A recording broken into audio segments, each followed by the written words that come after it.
Hello, and welcome to the Providence College podcast. I am Stacia Walmsley, your host for today's episode, and I am joined by our producer, Chris Judge, from the class of 2005. Here at the PC Podcast, we aim to bring you distinctive stories about members of our community. For this episode, I have the pleasure of speaking with Dr. Alyssa Lopez from the Department of History and her research assistant, Angie Pierre, a member of the class of 2025.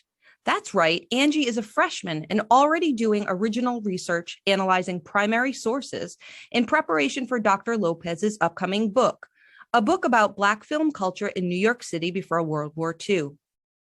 The research centers on how Black communities utilize theaters and cinema to practice and engage in self-determination and equal access to citizenship.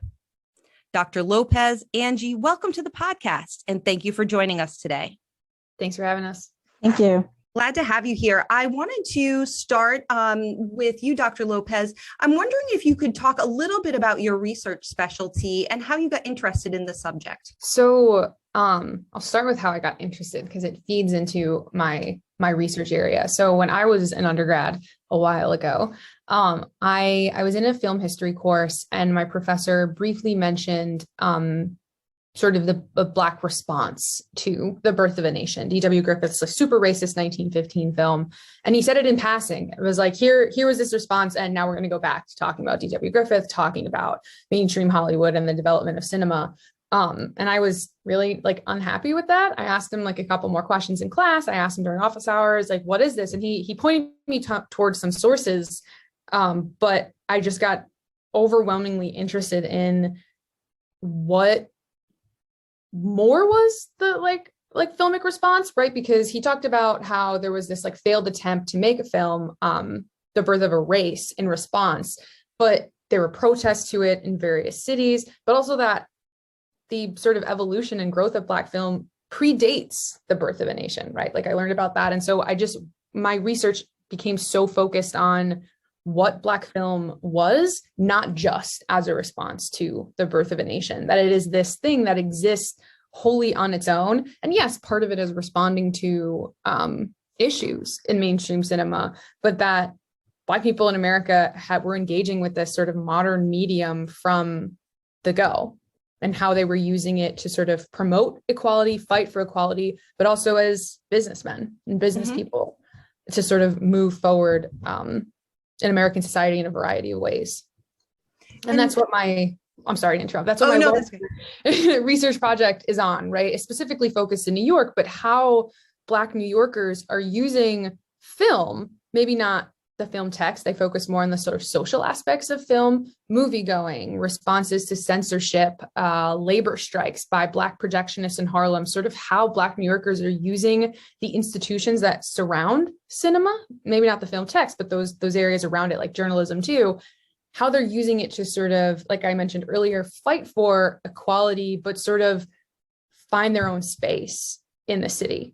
And since you've been at Providence College, you have been engaging with this same research. Is this focused on the work in New York City? And this is pre-World War II specifically. Is there something about that time period that is particularly interesting to you?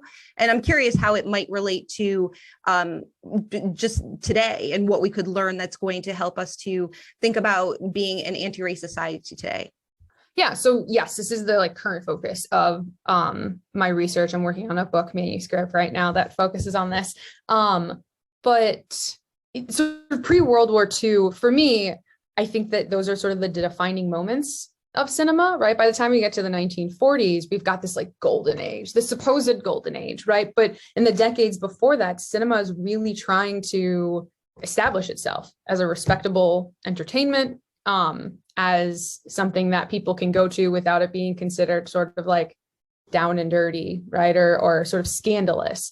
And I think that by the time we get to the 40s, it's sort of settled. And so I'm more interested in the development of it, how those tensions get sort of worked out. And as I said, on the sort of social side of it. And in terms of sort of relevance, I think that it just, a lot of the problems that Black journalists, Black workers, Black filmmakers, Black actors are dealing with in the early 20th century some of those unfortunately like still exist in terms of like recognition for work, particular storylines that get told over and over and over again. And so I think that while that work is still happening, it's important to recognize that this is a long-standing battle that Black activists and just ordinary Black people that are going to watch movies, right, have been working through for a long time. Angie, you are a freshman and are able to work directly with Dr. Lopez on this research. Could you tell me a little bit how you were able to come by this opportunity? Well, as a undeclared student, you take a class called Intro to PC. And one of the first assignments was, why did you decide to go to Providence College? And what is your goal for like being here, and what do you hope to pursue? And at the end of my paper that I had written, I said that I'd like history and I'd like to analyze information, and I hope that it can contribute into a major one day.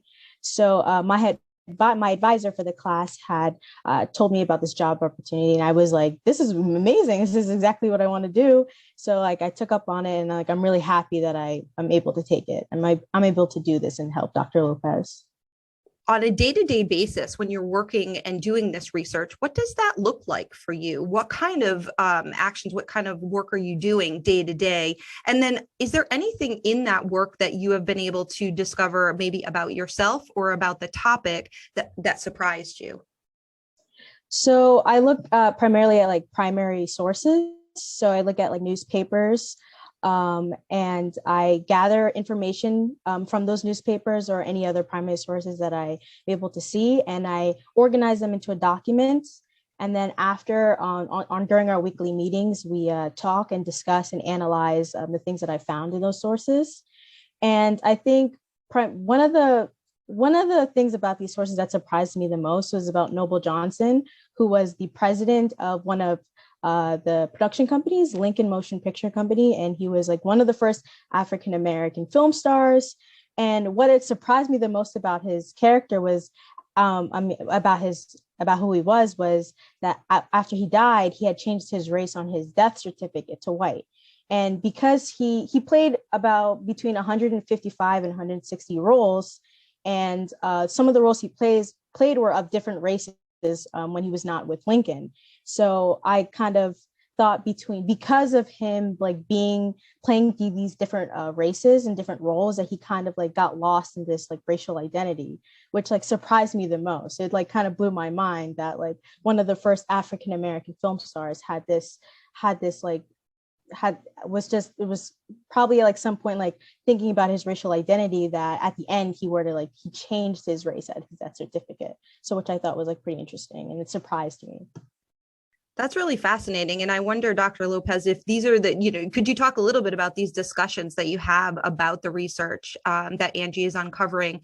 And, when she shares these observations with you, how does that inform your work and the work you're doing on your manuscript? I will start by saying that Angie is incredibly helpful in going through a ton of newspaper databases for me.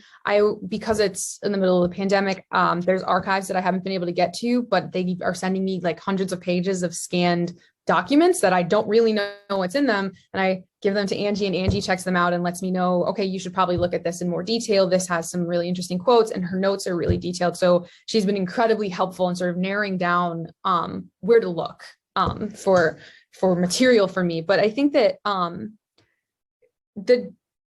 the thoughts that she brings me like about like, so for star power, for one example, right, talking about Noble Johnson, challenges me to think through a lot of the materials that like I might be more familiar with. I think I know because I've read the historiography, sure, but she often brings me a new point of view, I suppose, or a different take that, because I had seen it for so many times and read it so many times, I'm like, oh yeah, I know what that means.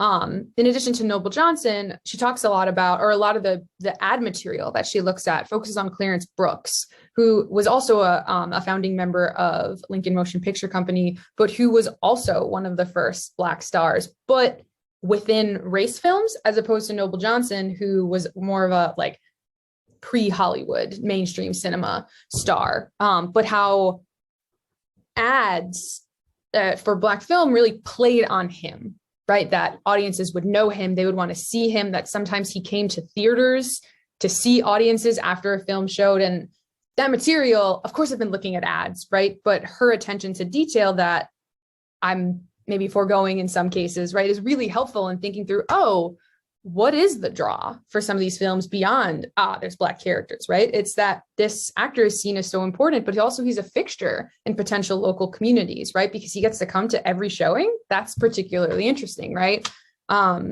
She did similar work with some of the stock advertising materials for similarly Lincoln Motion. We've been spending a lot of time on Lincoln Motion Picture Company. But in that, one of the first Black female millionaires in the country was funding Lincoln Motion Picture Company, right? And she was a beautician. She ran a beauty, Madam C.J. Walker. She ran a beauty empire, right? But she's also funding race films like that. Those connections are really cool. And Angie's sort of forcing me to think through again the large nature of early race filmmaking, that it's not just this, here's commercial film and whatever, here are those filmmakers. It's that by the nature of racial uplift, there's all these different aspects of the community that are feeding into what Black filmmaking is in the early 20th century. And so I really enjoyed her help in this.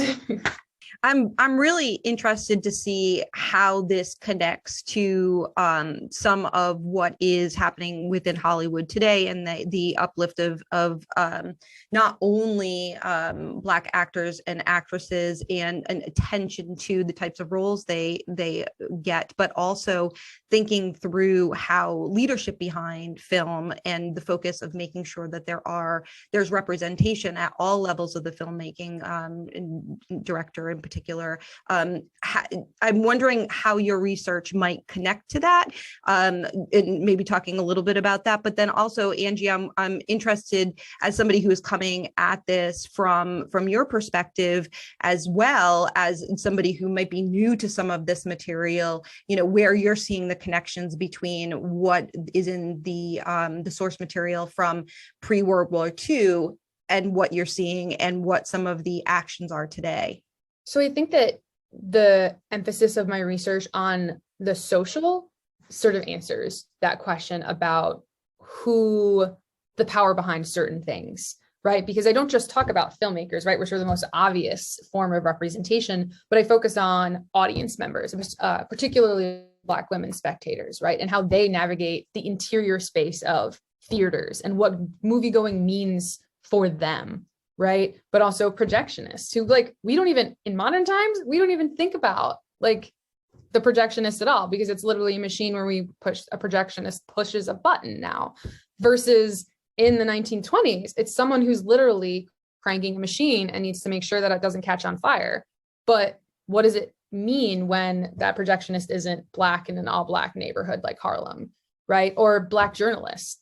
Who are we looking to for information on Black film, on Black moviegoing in the early 20th century? So I think that the sort of social feeds into what you're asking about, of who gets to say what, who gets to have an opinion, and who makes Black film culture what it is, right? Because my argument is that it's not just film. It can't just be the film text. It's got to be reception. It's got to be the labor that goes into it, and the conversations that happen around that text. Angie, has this affected how you look at film and cinema and how you are a consumer of that medium now? Well, what I think about, when I'm thinking about this research, it has me thinking about the whole idea with representation, and how in the early 20th century we have to have this representation out there. We have to have a better, especially after Birth of a Nation, we have to have a better view. We have to give the public a better view of who we are. And not this stereotype and all this stereotype about Black African Americans in the United States. But when you look at films today, there is in most cases, there's a lack of this representation. There's sometimes it's not valued as much, or it's not, people are not going out their way and like getting this representation. So it has me looking it, the way that it has me looking at it is that how did it start and how, where is it now, and like where is it going now? So every time I'm like doing these researches, I kind of compare it to like how it was back then and how it is now, and how has everything changed, and how much has changed, and how much really hasn't changed. So that's kind of how I like try to look at it when I'm doing these research. Angie, I'm wondering if we could switch gears just for a minute and talk a little bit about your how you found PC. What was it about Providence College that attracted you to become a student here? And in particular, especially in light of this opportunity to work directly with Dr. Lopez on this research, how has it met your expectations? How is it what you expected, and how is maybe different than what you thought it would be like to be a freshman at PC? Well, my sister is an alum here, and I used to when I used to visit her, she'd always give us these tours and say like how much she loved being here, and how much and the friends that she made, and about her classes. And I when I was applying to schools, I kind of didn't know where I wanted to go, and I was a little unsure about my choices. And then I decided to come here because my sister had talked so much about Providence and how much she loved it, and the campuses and like the community. So I decided to come here, and I came here undeclared. So I was even a little bit more nervous because I had no idea what I wanted to do. I knew I liked history, and I knew I liked to like look up these information and be able to analyze and be able to talk about it. So I was a little bit nervous, and through my first semester, like my classes and my work study, I'm a step closer to like being able to declare a major and be able to know what I want to do. And it's like it's a comforting feeling because I'm not like as lost as I was when I came here.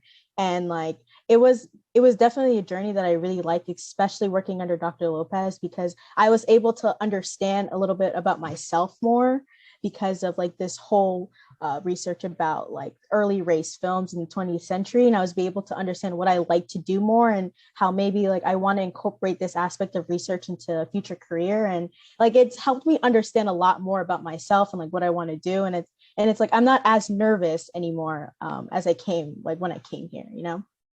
That's terrific. And Dr. Lopez, is this what I'm definitely hearing from Angie is that coming in undeclared, it's allowed her to kind of follow her curiosity. And I'm wondering if you see that as something that is characteristic of other PC students, and what your experience is like teaching at Providence College. Yeah, no, I'd say so. So I teach History 100 here too, which is sort of, it gives you the writing one, right? But it's also specific. It's meant for majors, early majors, or people who are considering history as a major, right? So it's a super skill based. Like I go in on the first day and I'm like, listen, we've got a general topic here, but we are learning skills like how to read, how to find sources, how to write, like nitty gritty. And I think that I've encountered a number of undeclared. I think at least half of my current History 100 is undeclared. And I really love watching those like interests bud. One, even people who don't decide the major, they get to choose their research topic, right? So I have a number of athletes who are explicitly choosing like athletic sports related topics, but they're into it. They like love doing the research, which even if you're not a history major, you get to do something you enjoy, right? So I think so yes, of course, there's people who come in there and become a history major and they're super good at it and they love it. Fine. But the skills-based aspect of it gets to be super rewarding when students get to focus on what it is that they want to focus on. And with Angie, I think we're finally getting into a point where I have to start writing the things that she has been researching for me. And she's going to switch gears and focus soon on the research that she wants, right? So she has like various interests that have like she's pocketed from the research that she's been doing for me, that I'm like, okay, we're going to come back to this where you get to like dig deeper into this. I think she's got quite a few interesting points that she wants to talk about or look into. I think that I'm excited for her to go back to and explore on her own with this sort of grounding that she's gotten with the work that she's really helped me with over the past few months. And I'm wondering if you could share how you came to PC. What attracted you to be a professor here? Yeah, so I love teaching. right? Like I really do get, like I already said, I get a lot of joy out of watching students grow in the classroom and also just inspiring students as well.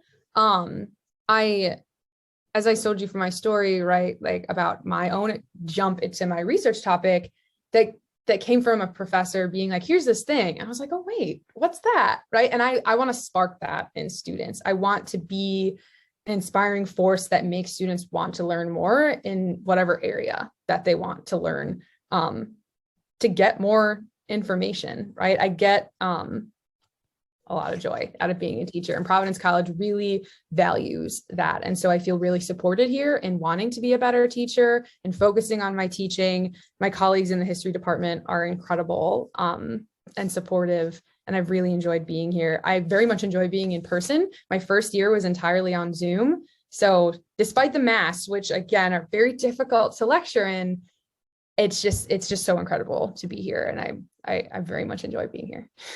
You must be glad that that everything's in person this year and you're able to attend classes. It must have been a tough senior year last year through the pandemic. Yeah, it's a lot harder to connect with others and be able to like have that one-on-one conversation or discussion about certain things, or like being able to like go to your teacher and like be able to have this conversation with them in person. Like I'm like really happy that I'm able to, even like with the mask, I'm able to like talk to people and have this discussion with everybody. So it's more comforting. Angie, you had just mentioned that you are close to now declaring a major, and some of that is based on the work that you've been doing with Dr. Lopez. What direction do you see your academic pursuits going at Providence College moving forward? Well, I'm considering on having anthropology as like a minor, because maybe going into something with sociocultural anthropology or like archaeology or something in that area, because through my work, I kind of like found that I like to talk about this aspect of culture and like how it like developed, and like it's just such an interest to me. And like every time I like find something in aspect, I find like something that involves like the culture, I go to Dr. Lopez and I'm like so excited. I'm like, look what I found. So I think that that's where I'm going to go in this direction. And I recently joined Model UN, and it's a new PC club. And I'm so excited to be able to take part in the conference that we're going in New York in April 10th to the 14th. So like I'm excited to be part of that, and like hopefully I'm excited for like the experience I'm gonna have there, and having it help me on my path, my PC path. One of the things I wanted to bring up today, because we are recording during Black History Month, I'm just wondering, Dr. Lopez, if when thinking about your focus of research and how it is attentive to the Black experience, is it focused primarily in the United States? Yes, in New York specifically. In New York specifically. So, because you're attentive to that experience, and as you said, not necessarily just the filmmaking itself, but the social experience of film going, I'm wondering if you could tell us a little bit about what you hope the takeaways are from that research for people who are looking to know more about the Black experience, and what, maybe what might be blind spots for some folks today who might not fully understand how film was part of the Black experience and Black history. Yeah, so I think that I kind of mentioned it a little bit earlier, but one of the main arguments of this book project that I'm working on is that cinema was both an entertainment, but also a form of protest. And cinema, when I talk about cinema, I mean like all those institutions that I mentioned before, right? Like Black film culture as a whole. And so when we think about it that way, as this thing that people did on weekday, weeknight, whatever, weekend, I want it to be sort of sort of larger, right, than just this thing that people did, because it wasn't simply that, right? Projectionists are struggling to be unionized and fight for recognition in a specifically Black neighborhood, right? There's meaning behind that. It's not just for unionization. It's that we are Black projectionists wanting representation as employers in this industry where you can't show the movie without me, so I want to be employed here, right?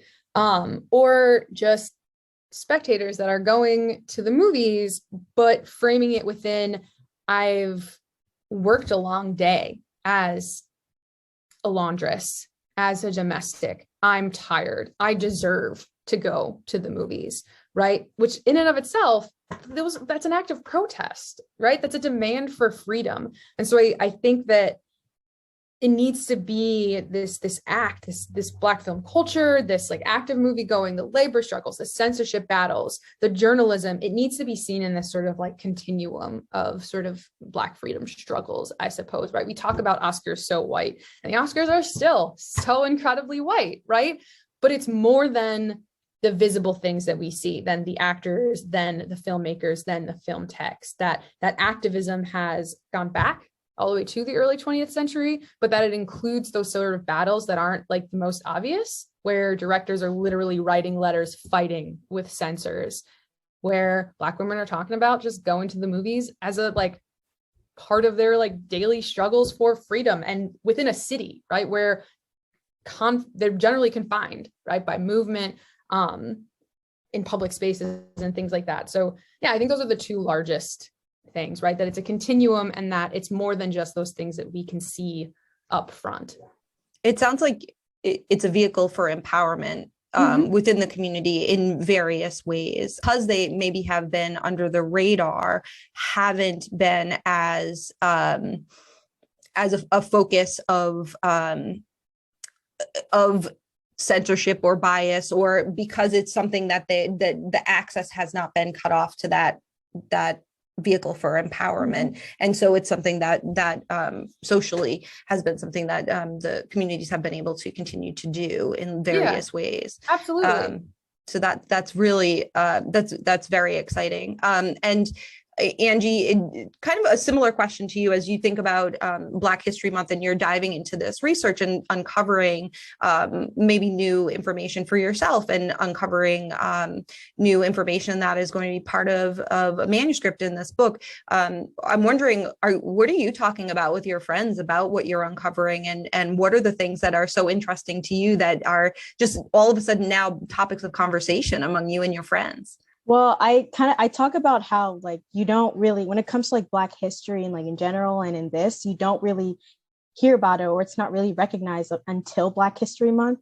And I always bring up this concept of like when like before, when I was a kid, or even now, like it's harder for like a little girl or me to be like, hey, that's me on the screen. And how they had to, in the early 20th century, they had to get there. They had to fight for that, like through funding or through like getting people to actors and actresses. So it's like I always talk about how like this is kind of they looked at this representation of like how what they were getting, or how like they feel like they should have this, they can have this as well as everybody else, and they kind of like they fought for that. And I always talk about how it started and like where it is now. And it sounds like that might be a direction where you want to take your research going forward. Like Dr. Lopez was saying, that this is something now, there's a bit of a flip that could happen where you're able to go in a certain direction with this research, and Dr. Lopez can advise you on some of the directions you want to go. Is that right? Is that where you kind of want to take your what you dig into next? Yeah, it could be there, but it could also be like how women, I guess, are perceived in this like this construction, because there are ads that talk about like there are like ads or in like certain resources that talk about like if children can't see the movie, then women shouldn't be able to see the movie. Or there's sources that talk about like how women can't go walk through like certain like streets in Chicago where some of the theaters were. So there could also be that, but also could be like this whole cultural aspect of like this building, like this construction of like these early race films, like everybody's like becoming a part of it. Like people who like didn't originally like make films are beginning to like wanting to make films and be able to add to this like uplift. Like, no, I'm gonna like they have their own opinion, or they're saying of how I want Black people in America to be viewed. So it's like it's everybody becoming a part of it, and it's like such this. it like paints this beautiful picture about like how we always want the best for like our society, and we're always going to fight for each other. And it's like one of the best aspects, like the best thing I like seeing when I'm doing my research, because it's so great, and how it's a community effort. Everybody's getting involved, everybody's helping each other. When you're like looking at these news resources, and they're like promoting these films, like go see these films and everything, even though like some of the advertisement could kind of could be a little bit negative, especially towards like women. Everybody's going into these, everybody's like coming in to help to help like this uplift. And you see like certain newspapers or people talking about in these newspaper columns about how don't go watch this movie, or don't promote this this company, because they're creating movies that are derogatory towards our race, and they're not helping us. They're making films that make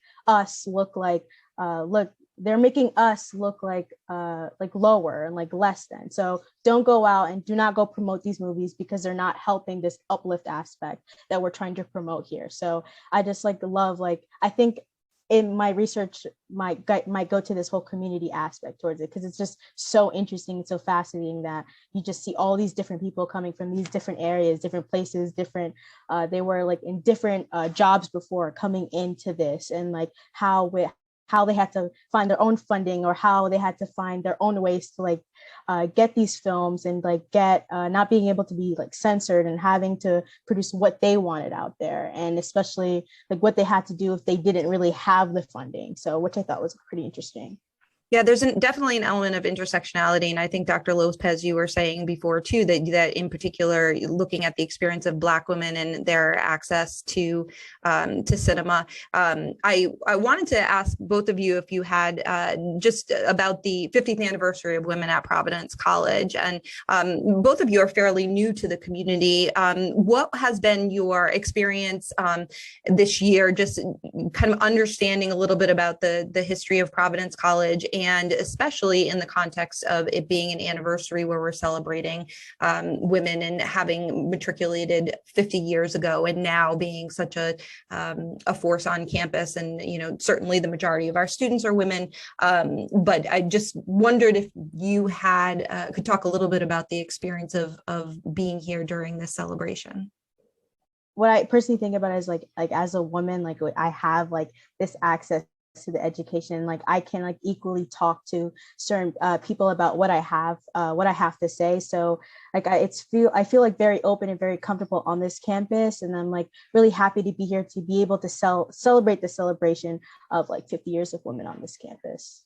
I agree. I think that there's the atmosphere of sort of celebration helps cultivate a spirit of support, right, for the work that we're doing, whether that's in the classroom, or Angie with me on my research, or me just in constructing my research, in my teaching. Like I said, my colleagues are super supportive. I think that the atmosphere makes for one that support seems available in there.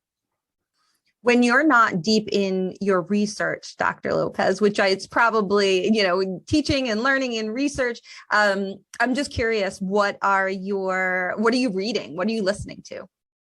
Oh, I am a very big Neil Gaiman fan. And just this past, right at the end of break, right before we got back, I finished all of it. I finally read all of his novels. And the last one that I read was Anansi Boys, which talks about an African god who's a spider god. He's sort of a trickster. It's really good. I very much enjoyed it. All of his books are great, but that one was particularly good. What am I listening to? I watch a lot more TV than I do anything else. Yeah. I've been on a supernatural kick. I just finished Buffy the Vampire Slayer, and I'm currently watching Charmed. So I'm in the girl power mode right now. Sounds awesome. Yeah. Connects very well with our 50th anniversary of Yes. Women. How about you, Angie? What are you doing for fun? What are you listening to? What are you reading, if you get to read for fun? So when I have time to read, I've been reading like graphic novels. So I've been starting from like the Golden Age, which is like towards like the end of the 1940s, and I'm like making my way up to now. So it's it's a lot of commitment. And when I get time, when I'm like not reading for other classes, I try to get to there. So I've just finished part of Batman Golden Age, and I'm going to Green Lantern Golden Age. That's awesome. Yeah. And what I'm mostly watching a lot of cooking videos on YouTube. This woman is making bento boxes, and I'm obsessed with her videos. And like one day, hopefully when I gain the trust of my family, I can go into the kitchen and make those bento boxes for them as well. I love it. When you make your own video and you can send it to us, and we'll send it out, and people can make your bento boxes. That's amazing. Thank you so much. It's been great talking to both of you. I'm really glad that you were both available for the podcast, and keep us updated on the research and how the publication is coming. And Angie, keep us in mind. Certainly, we love to hear more about what students are doing across campus at any given time. And we'd love to have you back on the podcast too at some point when maybe we'd love to hear about the UN trip too. So keep us in mind for that, because that the Model UN, is it new this year? Model UN? Yeah, it's brand new. I just think that would be really fun to hear how the first conference goes, and fingers crossed that it's going to be in person and you get to meet some great people. So thanks again to both of you, and best of luck on continuing the research. Thank you. Thanks again to Angie Pierre and Dr. Alyssa Lopez. Subscribe to the PC Podcast wherever you listen, including iTunes, SoundCloud, Stitcher, Google Play, and Spotify. If you like what you hear, please review and share with others. Thanks for listening.